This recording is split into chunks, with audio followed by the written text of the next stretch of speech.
B'investiment ta' aktar minn 200,000 euro mill-fond għall-iżvilupp tal-ippjanar, pjazza pubblika fiż-żona residenzjali ta' Ħalfarruġ se tara proġett ta' tisbieħ. F'konferenza tal-aħbarijiet intqal kif iż-żona residenzjali ta' Ħalfarruġ ta' fil-bidu tagħha madwar 40 sena ilu u li dan l-aħħar inħasset il-ħtieġa li jsir xogħol ta' tisbieħ permezz ta' infrastruttura ħadra.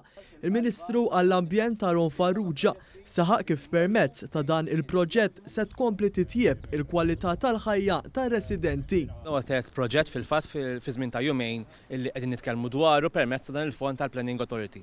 Li permezz tiegħu qed nibdlu l-ħajjiet tan-nies u qed ninvestu f'infrastruttura ħadra qed nitkellmu dwar il-postijiet fejn in-nies jgħixu u fejn in-nies jaħdmu. Allura il-qalba tal-komunità.